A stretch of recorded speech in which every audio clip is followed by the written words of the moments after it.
பரிசுத்த நாமம் மகிமைப்படுவதாக.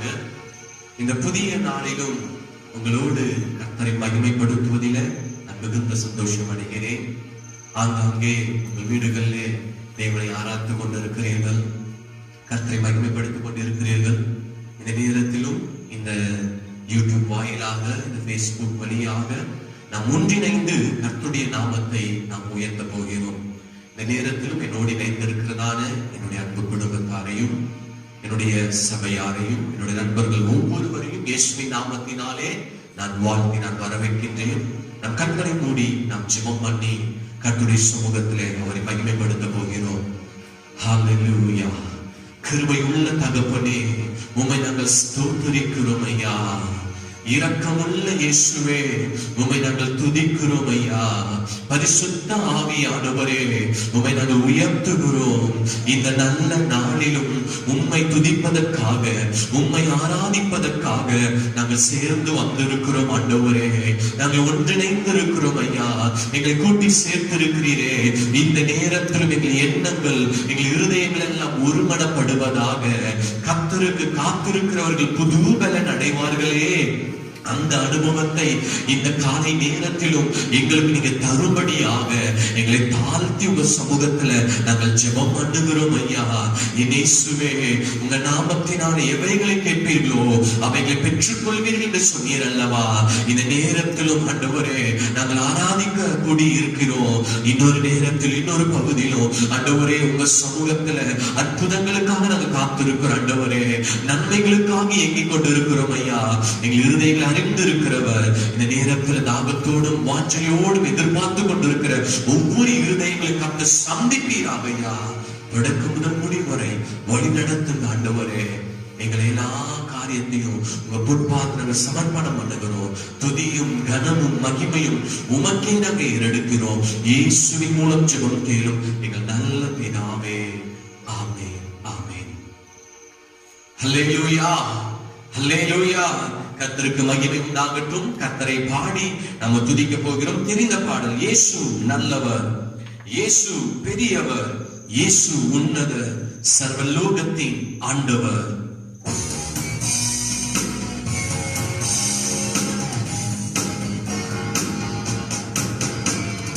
இயேசு நல்லவர், இயேசு பெரியவர், இயேசு உன்னதர், சர்வலோகத்தின் ஆண்டவர். இயேசு உன்னதர், சர்வலோகத்தின் ஆண்டவர்.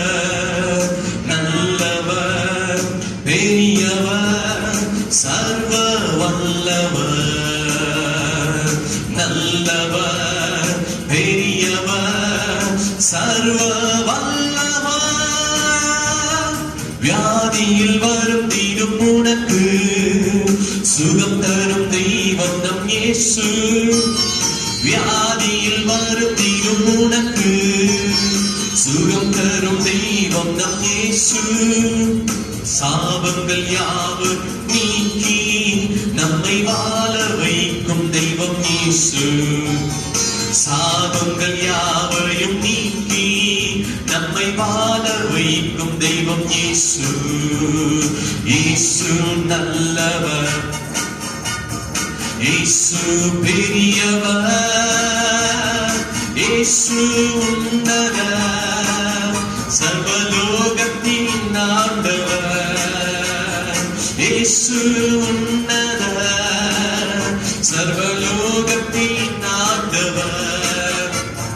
நல்லவர், பெரியவர், சர்வ வல்லவர்.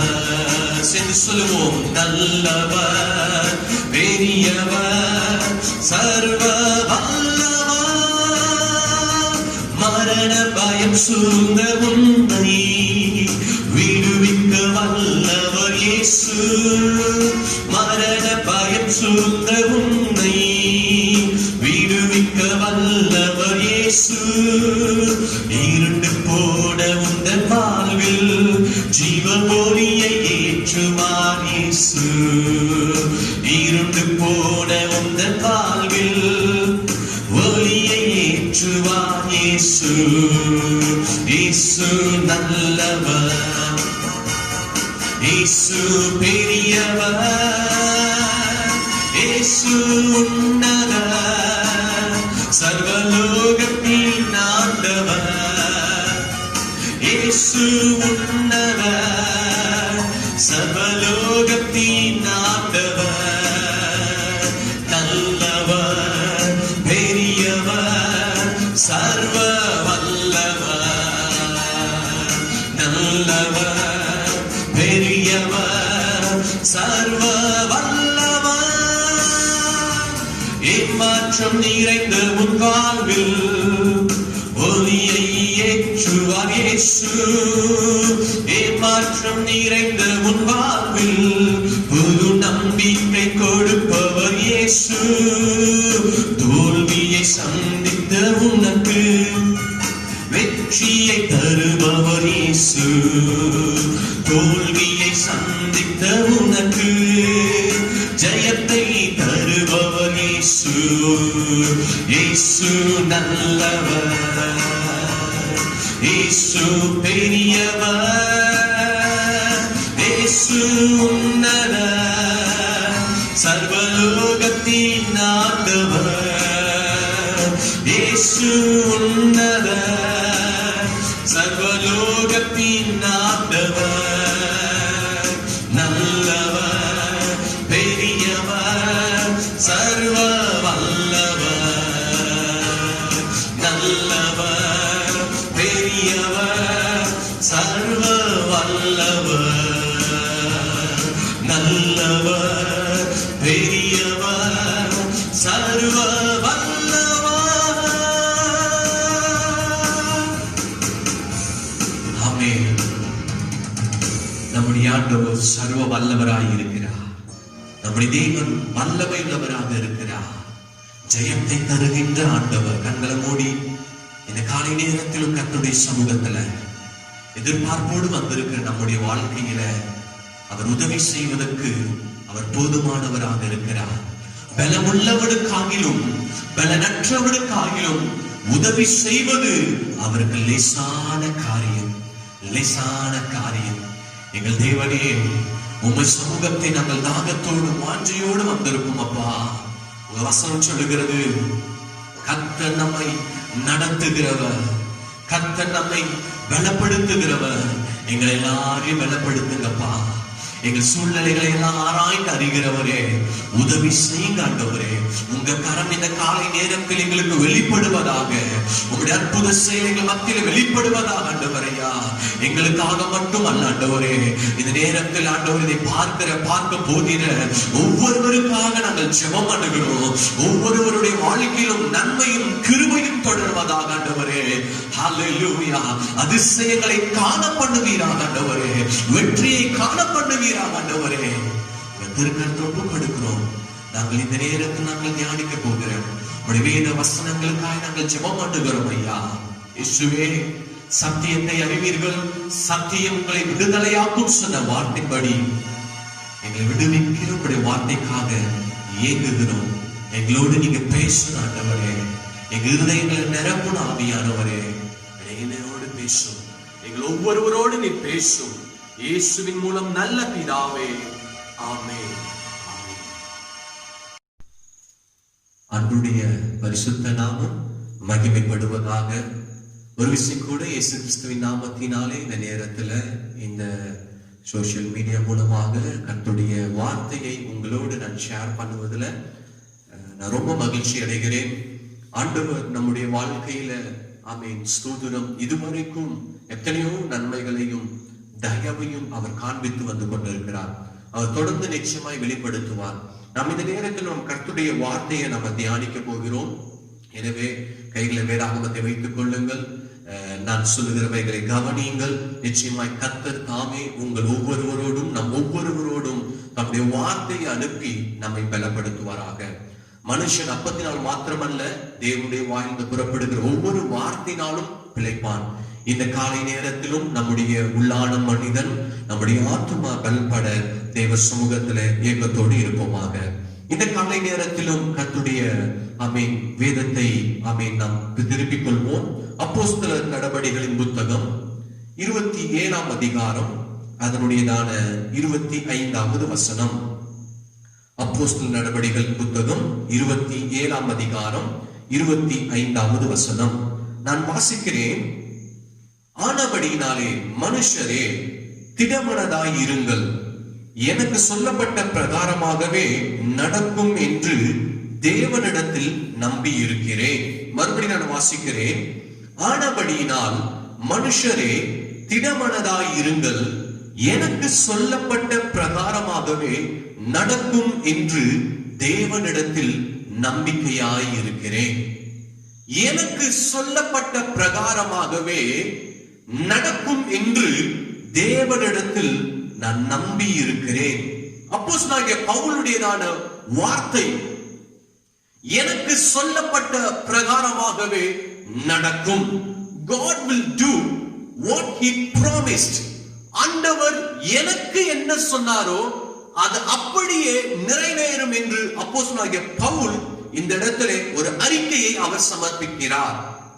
இந்த காலை நேரத்திலும் ஆவியானவரும் சபைக்கு இந்த வார்த்தை கேட்டுக்கொண்டிருக்கிற உங்கள் ஒவ்வொருவருக்கும் ஆண்டவர் சொல்வது என்னவென்றால், உங்களுக்கு சொல்லப்பட்ட வார்த்தைகள், உங்களுக்கு கொடுக்கப்பட்ட வாக்குத்தத்தங்கள், உங்களுக்கு ஆண்டவர் கொடுத்ததான தரிசனங்கள், திட்டங்கள் அப்படியே அதன் பிரகாரமாகவே நிறைவேற்றுவேன் என்று ஆண்டவர் வாக்கு பண்ணுகிறார்.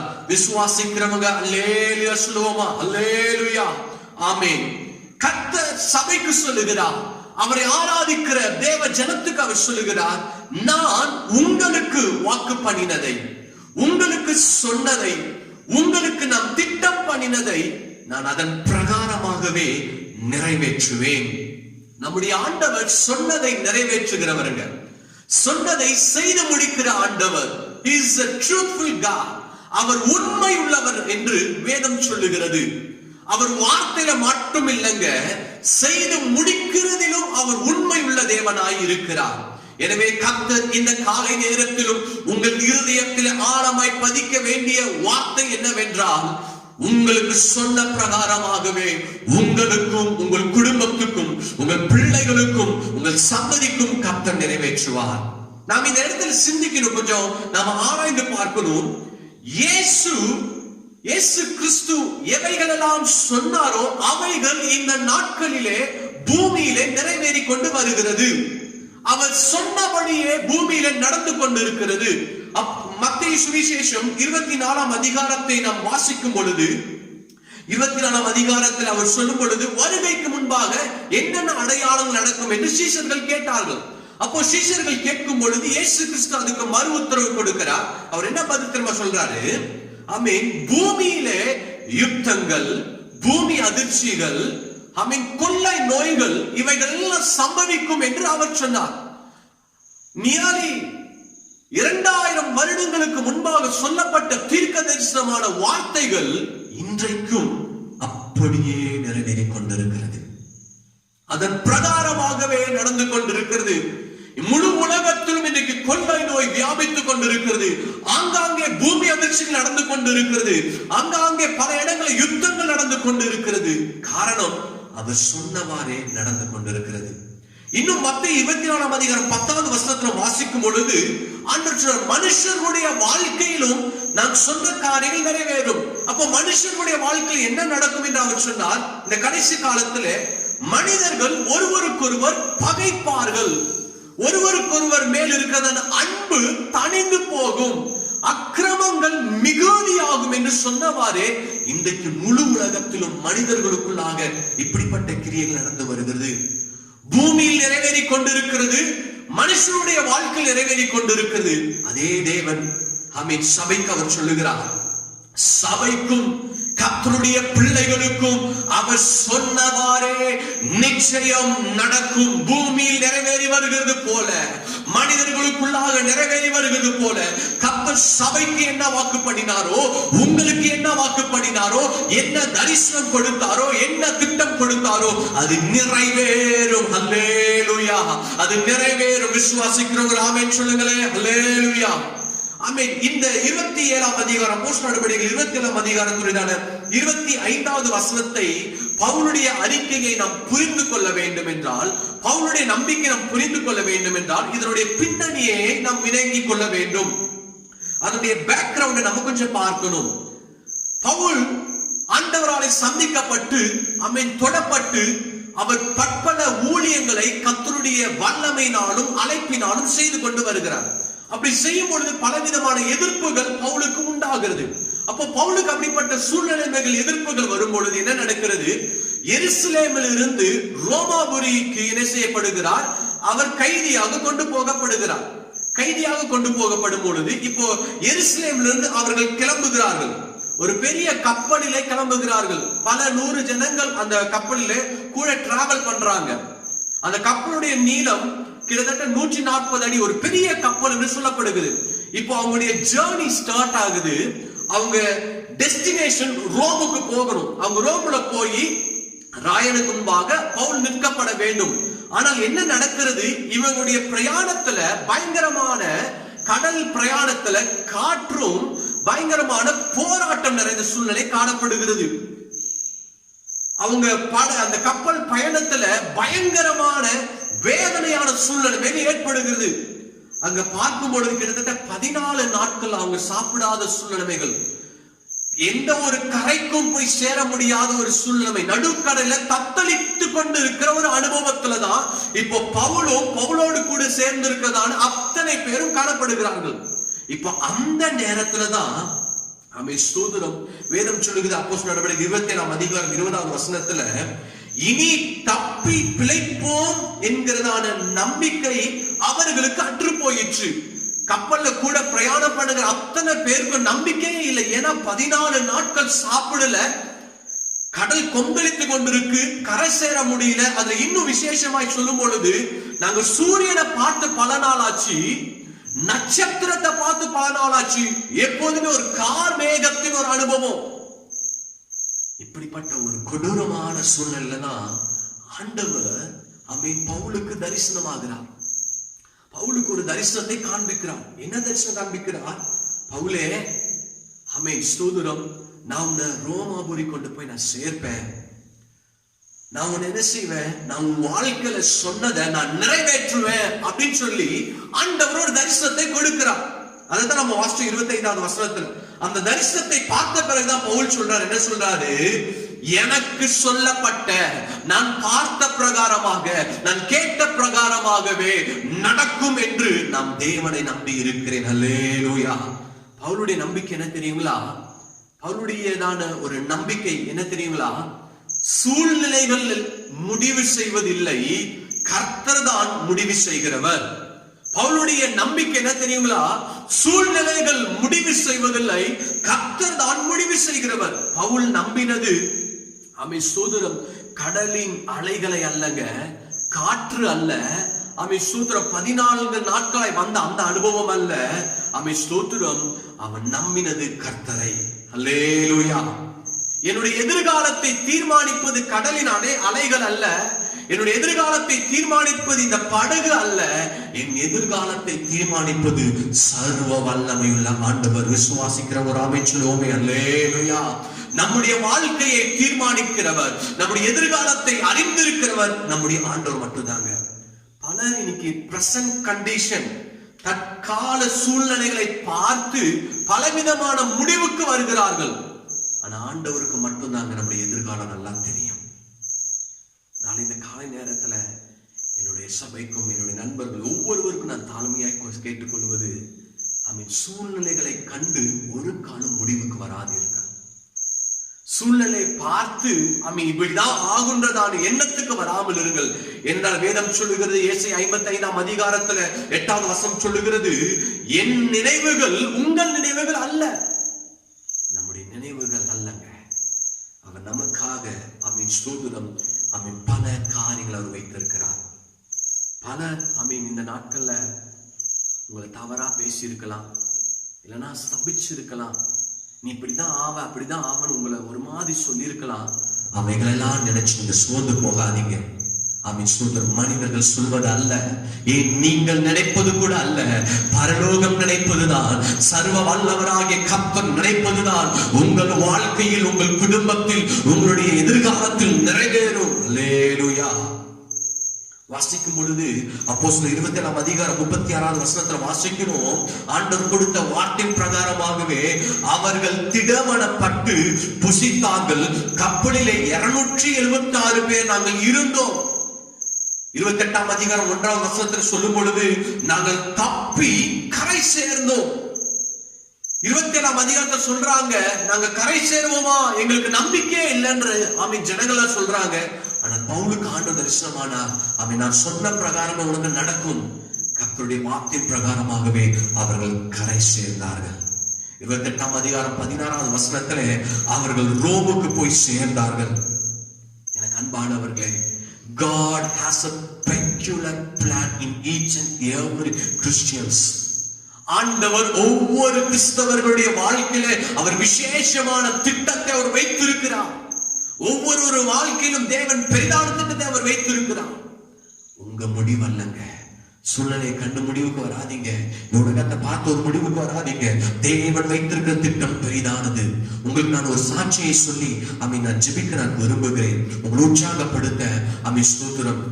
என்னுடைய மனைவியின் சகோதரி, அவங்க பெயர் செல்வி. அவங்க மிஷனரியாக பல இடங்கள்ல ஊழியம் செய்து கொண்டு இருக்கிறார்கள். கடந்த நாட்கள்ல அவங்க சென்னைக்கு வந்தாங்க. நடந்தது என்ன தெரியுங்களா? அவங்களுடையதான ரத்தத்தின் அளவு மிகவும் குறைந்து விட்டது.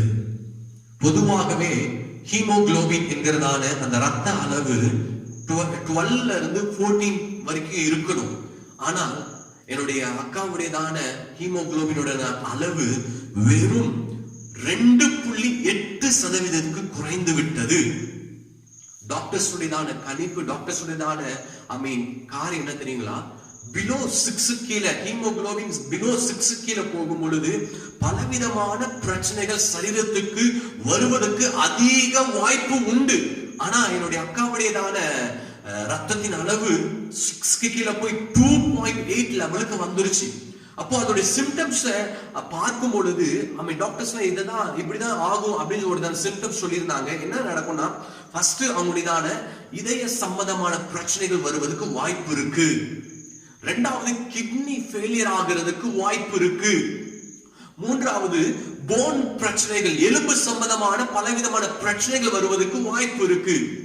இன்னும் அதிகப்படியாக கேன்சர் வருவதற்கும் வாய்ப்புண்டு என்று அவர்கள் கணிக்கப்படுகிற சூழலில் சொன்னார்கள்.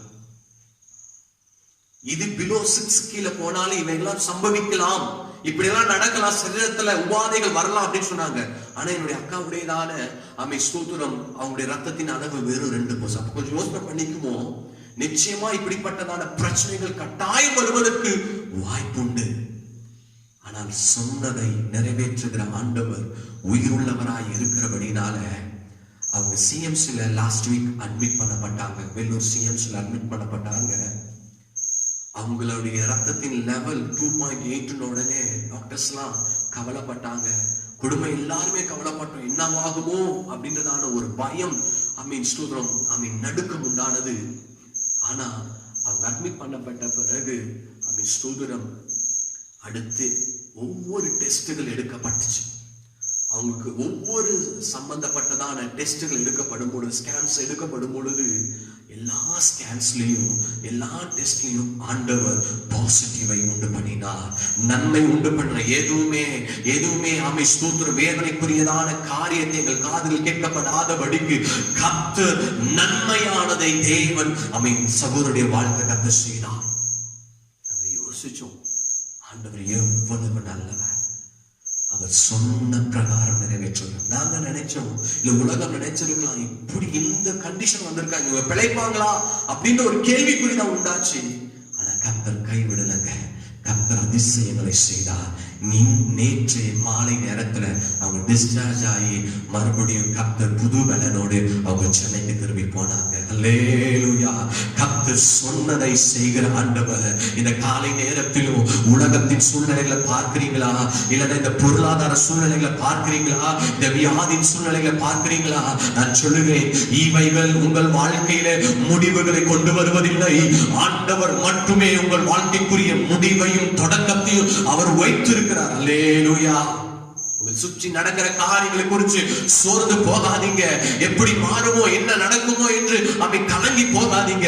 வேதம் சொல்லுகிறபடியே எனக்கு சொல்லப்பட்ட, உங்களுக்கு சொல்லப்பட்ட பிரகாரமாகவே கர்த்தர் அவை நிறைவேற்றி முடிப்பார். அல்லேலூயா. வேதத்தில் ஒரு சம்பவத்தை மட்டும் சொல்லி நான் ஜெபிக்க விரும்புகிறேன்.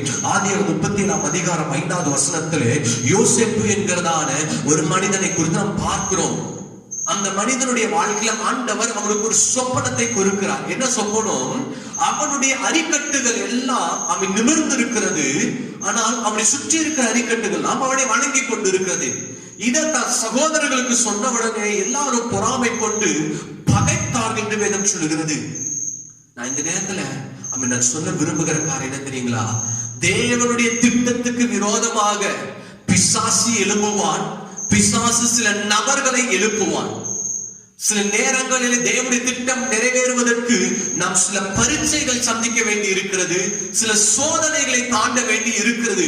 அப்படி நாம் தாண்டும் பொழுது, அந்த பரீட்சைகளை நாம் சந்திக்கும் பொழுது, கர்த்தருடைய திட்டம் பரிபூரணமாய் உங்கள் வாழ்க்கையில், நம் வாழ்க்கையில நிச்சயமாய் நிறைவேறும். அப்படிதான் யோசேப்புடைய வாழ்க்கையில ஆண்டவர் ஒரு சொப்பனத்தை கொடுத்துட்டாருங்க. நான் இப்படி நான் உன்னை வைக்க போறேன், இப்படி நான் உன்னை உயர்த்த போறேன், இதுதான் என்னுடைய ஃபியூச்சர் பிளான்ன்றத ஆண்டவர் யோசேப்புக்கு காண்பிச்சிட்டார். இப்ப என்ன நடந்துச்சு? இந்த ஃபியூச்சர் பிளான் நிறைவேறுவதற்கு முன்பாக அவன் என்ன செஞ்சாங்க? மனிதர்கள் அவனை குழியிலே போட்டார்கள். 24ஆம் வசனத்துல வாசிக்கும் 37ஆம் அதிகாரத்துல அவனை குழியிலே போட்டார்கள். அடுத்து அவன் 28வது வசனத்துல அவனை அடிமையாக விற்றார்கள். இந்த கண்டிஷன், இந்த சிச்சுவேஷன்ஸ்ல யோசேப்பு போகும் பொழுது சோர்ந்து போகல. இன்னும் 39ஆம் அதிகாரம் 20வது வசனத்துல அவனை சிறைச்சாலையில போட்டார்கள், ஜெயில போட்டார்கள். யோசேப்பு நினைச்சிருக்கலாம், முதல் தடவையே குழியில போடும் பொழுது நம்மளை காப்பாத்த யாரும் வர மாட்டாங்க. அடுத்து அடிமையாக கொண்டு போகும் பொழுது கடைசி வரைக்கும் நான் இனி அடிமையா தான் இருக்க போகிறோம் என்று ஒருவேளை நினைச்சிருக்கலாம். இல்ல சிறைச்சாலை போடும்போது கடைசி வரைக்கும் சிறைச்சாலையில வாழ்ந்து செத்துருவோமோ என்கிறதானே என்ன உண்டாயிருக்கலாம். ஆனால் அவன் மனுஷனுடைய எண்ணம் அல்ல, தேவனுடைய எண்ணமே யோசேப்புடைய வாழ்க்கை நிறைவேறியது. ஆதியாகமம் 40ஆம் அதிகாரம் 23ஆம் வசனத்துல அவன் சொல்றான், யோசேப்பை மறந்தார்கள் என்று சொல்லப்பட்டிருக்கிறது. எனக்கு அன்பானவர்களே, தேவனுடைய திட்டம் உங்கள் வாழ்க்கையில நிறைவேறி வருகிற அந்த நாட்களிலே சில சூழ்நிலைகள் வழியா நம்ம சென்றாலும் இந்த உலகம் நம்மளை மறக்கலாம், நம்மள அற்பமா என்னலாம். ஆனா கர்த்தர் சொன்னதை அவர் செய்து முடிப்பார். தேவன் யோசேப்பின் மேல வைத்த தேவ திட்டத்தை கர்த்தர் நிறைவேற்றி கனம் பண்ணினார். யோசேப்பு சோர்ந்து போகலங்க. ஹல்லேலூயா. குழியில போட்ட பொழுது, அடிமையாக கொண்டு போகப்பட்ட பொழுது, சிறைச்சாலையில் வைக்கப்பட்ட பொழுது சோர்ந்து போகல. கர்த்தருடைய நாளுக்காக வெயிட் பண்ணினா. அவன் காட்ஸ் மூவுக்காக, அவருடைய தொடுதலுக்காக காத்து கொண்டிருந்தான். இதம் சொல்லுகிறபடியே கர்த்தர் அவனை எகிப்திலே உயர்த்தினார். அந்த அரிக்கட்டுகள் உயர்ந்தது போல இப்போது யோசேப்பின் தலைகள் உயர்த்தப்பட்டது. உங்களுடைய வாழ்க்கையும் நம் ஒவ்வொருடைய வாழ்க்கையும் கர்த்தர் உயர்த்துவார். தேவன் நம்மேல் வைத்திருக்கிற நினைவுகள் தீமைக்கல்ல, அவைகள் நன்மைக்கு எதுவாகவே அவைகள் இருக்கிறது. அவை நன்மைக்கு எதுவாகவே இருக்கிறது. இந்த காலை நேரத்தில் ஆண்டவர் நம்மிடத்தில் எதிர்பார்க்க தெரியுங்களா? 1 பேதுரு 5ஆம் அதிகாரம் 7வது வசனம். 1 பேதுரு 5ஆம் அதிகாரம் 7வது வசனத்தை வாசிக்கும் பொழுது, Praise the Lord. அவர் ஆகையால் ஏற்ற காலத்தில் தேவன் உங்களை உயர்த்தும்படிக்கு நீங்கள் அவருடைய பலத்த கையிலே அடங்கி இருங்கள். அவருடைய கரத்திலே நீங்கள் அடங்கி இருங்கள். தட் மீன்ஸ் என்ன ஆண்டவர் சொல்ல விரும்புகிறார்? அடங்கி இருங்கள் பொருள் என்ன? அவரிடத்தில் நம்பிக்கையாக இருங்கள். உங்கள் வாழ்க்கையில் தேவன் வைத்திருக்கிற திட்டங்கள் நிறைவேறுவதற்கு நீங்கள் அவரிடத்தில் பொறுமையாய் இருங்கள். இருங்கள். நீங்கள் அவரிடத்தில் ஆமென் ஸ்தோத்திரம் நம்பிக்கையாய் இருங்கள். நீங்கள் உங்களை அவரிடத்தில் ஒப்புக்கொடுங்கள். அப்போது ஏற்ற காலத்துல in due time, in a suitable time அவர் அதை நிறைவேற்றுவார். உங்க வாழ்க்கையில் அதை வேலை நிறைவேற்றுவார். இந்த சூழ்நிலை கண்டு சோர்ந்து போகாதீங்க. செய்திகளை பார்த்து சோர்ந்து போகாதீங்க. மனுஷர்கள் பேசுகிறத கேட்டு சோர்ந்து போகாதீங்க. அவன் உலகம் சொல்லுகிற காரியங்களை குறித்து அதுல ஒரு முடிவுக்கு வராதீங்க. கர்த்தர் உங்களை குறித்து சபையை குறித்து வைத்திருக்கிற திட்டங்கள் பெரியவைகளா இருக்கிறது. அவர் சொன்னதை செய்து முடிக்கிற ஆண்டவர், சொன்னதை நிறைவேற்றுகிற ஆண்டவர். ஹல்லேலூயா. அவர் அதிசயங்களை செய்வார். கண்களை மூடி இருக்கிற இடங்கள்ல நம்ம எல்லாம் ஜெபம் பண்ண போகிறோம். எல்லா கண்களை மூடி நம்ம ஜெபம் பண்ணுவோம். ஹல்லேலூயா. கண்களை மூடி எல்லாம் இயேசுவே இயேசுவே உங்க நாமத்துக்காக நாங்கள் நன்றி செலுத்துகிறோம். அப்போஸ்தலனாகிய பவுலுடைய வாழ்க்கையில ஆண்டவரே தரிசனத்தை காண்பித்து ஆமென் சொன்னீங்க, நான் சொன்ன பிரகாரமாகவே உனக்கு நடக்கும் என்பதில் ஆமென் பவுல் உறுதியா இருந்தது போல இந்த காலை நேரத்திலையும் கர்த்தருடைய சமூகத்துல நாங்க நம்பிக்கையோடு வந்திருக்கிறோம். நாங்க நம்பிக்கையோடு வந்திருக்கிறோம் என்று கர்த்தருடைய பாதத்தில் ஒப்பு கொடுப்போமாக. கர்த்தருடைய பாதத்தில் ஒப்பு கொடுப்போமாக. தேவன் நல்லவர், கர்த்தர் நல்லவர், கர்த்தர் நல்லவர், கர்த்தர் நல்லவர். அவர் வல்லவராய் இருக்கிறார். ஹல்லேலூயா ஹல்லேலூயா. உலகம் தீர்மானிப்பதல்ல உங்கள் எதிர்காலத்தை, சூழ்நிலைகள் உங்கள் எதிர்காலத்தை தீர்மானிப்பதல்ல. கர்த்தரே தீர்மானிக்கிறவர், கர்த்தரே முடிவு செய்கிறவர். அவர் எதை முடிவு செய்தார் அது நிச்சயம் பலிக்கும், அது நிறைவேறும். அதற்கு விரோதமாக பிசாசு போராடினாலோ, அதற்கு விரோதமாக பிசாசு மனிதர்களை தூண்டினாலோ சோர்ந்து போகாதீங்க. சில பரீட்சைகள் வரலாம், சில சோதனைகள் வரலாம், சில பள்ளத்தின் அனுபவங்கள் வரலாம், சில குறைவின் அனுபவங்கள் வரலாம். ஆனா கர்த்தர் ஒருபோதும் தம்முடைய திட்டத்தை மாற்றுவது இல்லை. கர்த்தர் ஒரு நாள் உங்கள் வாழ்க்கையில் வைத்திருக்கிற அவன் திட்டங்களை மாற்றுவதில்லை.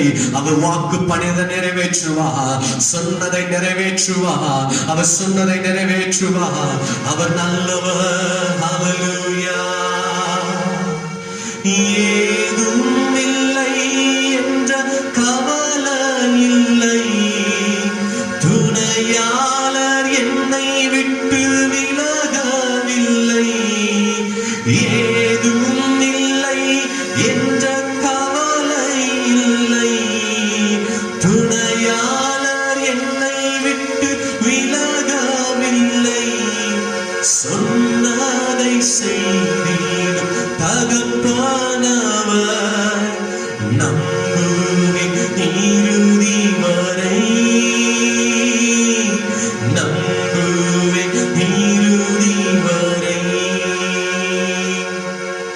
சொன்னதை செய்திடும் தகப்பனவர், நம்புவேன் இறுதி வரை, நம்புவேன் இறுதி வரை. ஆண்டவரே உம்மை நாங்கள் நம்புவோம். ஆண்டவரே ஹல்லேலூயா. அவர் உங்களை ஏற்ற காலத்திலே நம்ம ஏற்ற காலத்தில் உயர்த்தும்படிக்கு ஆமென் ஸ்தோத்திரம். அவரிடத்துல நம்பிக்கையாக இருப்போம். அந்த படகுல கப்பல் இருந்த 275 பேரும் ஆமென் நம்பல. அவங்களுக்கு நம்பிக்கையில காரணம் அவங்க சூழ்நிலைகளை பார்த்தாங்க, அவங்களை பயன்படுத்தி கொண்டிருந்த காரியங்களை பார்த்தாங்க. ஆனா அதுல ஒரு நபர் பவுல் கர்த்தருடைய வார்த்தையை நோக்கி பார்த்தான். அந்த தரிசனத்தை நினைவு கூர்ந்தான், அந்த வாக்குத்தத்தை நினைவு கூர்ந்தான். வேதம் சொல்லுகிறது அவர்கள் கரை சேர்ந்தார்கள். நீங்களும் கரை சேர்வீர்கள். அவர் உயர்த்தும்படிக்கு என்னை ஒப்பு கொடுக்கிறையா. நான் அடங்கி இருப்பேன் ஆண்டவரே, நான் நம்பிக்கையா இருப்பேன், நான் பொறுமையா இருப்பேன். உலகத்தின் முடிவை பார்த்து ஏன் ஒரு சொந்த முடிவுக்கு நான் வரமாட்டேன். உங்க முடிவுக்காக, உங்க திட்டத்துக்காக, உங்க நிறைவேறுதலுக்காக நான் காத்திருப்பேன். நான் காத்திருப்பேன் ஆண்டவரே. எங்களை அர்ப்பணிக்கிறோம். நல்ல தகப்பனே, இந்த காலை நேரத்திலும் ஆண்டவரே என்னோடு இணைந்த ஒவ்வொருவருக்காக ஜெபம் பண்ணுகிறேன். ஒவ்வொருடைய வாழ்க்கையில் வைத்திருக்கிற திட்டங்கள் இயேசுவின் நாமத்தினால் ஆம் என்றும் ஆமென் என்றும் நிறைவேறுவதாக. ஐயா, சூழ்நிலை கண்டு ஒருவழி இருதயங்கள் தளர்ந்து போகாதபடிக்கு கர்த்தரிடத்தை நம்பிக்கையாய் இருந்து பெற்றுக்கொள்ளத்தக்கதாக ஓடக்கூடிய அனுபவங்களை ஒவ்வொருடைய வாழ்க்கையில் தேவன் தருவீராகப்பா. உங்க திருக்கரத்தில் ஒப்பு கொடுக்கிறோம். மகிமையான காரியங்களை என் தேவன் செய்வீராக ஆண்டவரையா. நீரே ஜெயம் தாங்க. இயேசுவின் மூலம் நல்ல பிதாவே, ஆமென். என் ஆத்துமாவே கர்த்தரை ஸ்தோத்திரி, என் முழு உள்ளமே அவருடைய பரிசுத்த நாமத்தை ஸ்தோத்திரி. என் ஆத்துமாவே கர்த்தரை ஸ்தோத்திரி, கர்த்தர் செய்த சகல உபகாரங்களை மறவாதே. ஆமென், ஆமென். God bless you. கர்த்தர் உங்களை ஆசீர்வதிப்பாராக.